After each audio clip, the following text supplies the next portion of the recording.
आज के इस वीडियो में हम बताने वाले हैं गुड फ्राइडे के बारे में। गुड फ्राइडे क्या है, अच्छा दिन है या बुरा दिन है। हमने बहुत से ऐसे वीडियो देखे जिनमें कुछ लोग अच्छा दिन बोल रहे हैं तो कुछ लोग बुरा दिन कह रहे हैं। बहुत सारे ऐसे भी वीडियो देखे जिसमें कहा जा रहा है कि क्रिश्चियन को गुड फ्राइडे के दिन हैप्पी गुड फ्राइडे मत बोलिएगा, नहीं तो मसला बन जाएगा। गुड फ्राइडे वो दिन है जब यीशु मसीह ने क्रूस पर अपनी जान दी थी।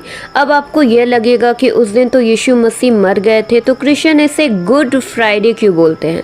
तो जवाब यह है कि यीशु मसीह मानव जाति मतलब कि हर वो इंसान जो इस दुनिया में है उनके पापों के लिए अपनी जान को दी थी।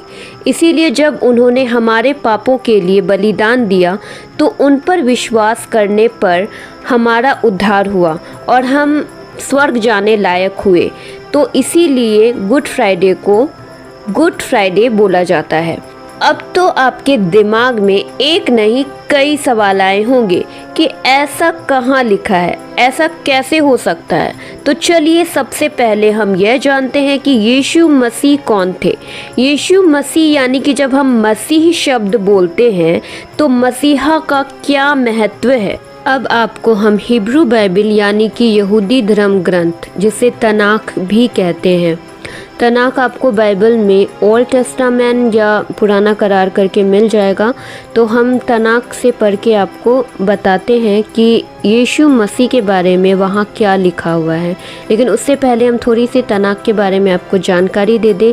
तनाख में कुल मिलाकर 39 बुक है, जिसमें से 17 बुक जो है भविष्यवक्ता द्वारा लिखा गया है। इसमें भविष्यवाणी लिखी हुई है और पुराना नियम जो है यीशु मसीह के जन्म के पहले लिखी हुई पुस्तक है, क्योंकि इजरायली लोग से यहोवा परमेश्वर ने वाचा बांधी थी कि उनके पापों के उद्धार के लिए एक उद्धारकर्ता को वो भेजेंगे और वो उद्धारकर्ता यीशु मसीह हैं। सो हम आपको हिब्रू बाइबल यानी कि तनाख से यशाया की पुस्तक से पढ़ के बताते हैं।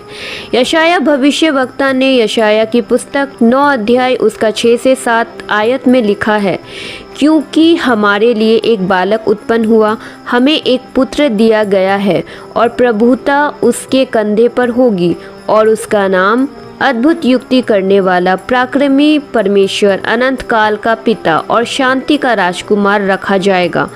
उसकी प्रभुता सर्वदा बढ़ती रहेगी और उसकी शांति का अंत न होगा। इसीलिए वह उसको दाऊद की राजगद्दी पर इस समय से लेकर सर्वदा के लिए न्याय और धर्म के द्वारा स्थिर किए और संभाले रहेगा।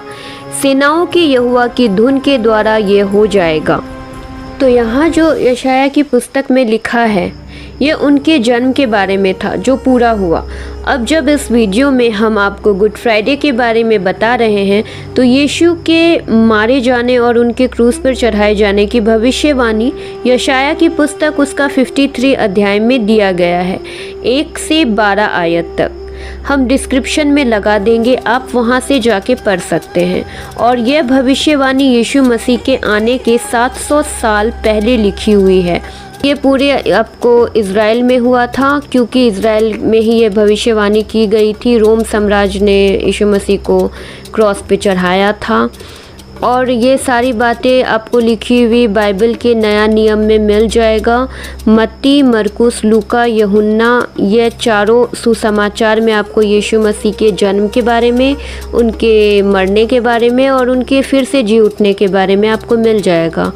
परमेश्वर जो थे, जो मनुष्य रूप में आए, परमेश्वर जो यीशु मसीह जो परमेश्वर के बेटे थे, वो तीसरे दिन जी उठे थे, क्योंकि परमेश्वर में पाप नहीं होता, इसीलिए उसमें कोई मृत्यु नहीं होती। इसीलिए वो मृत्यु पर विजय प्राप्त किए और तीसरे दिन जी उठे।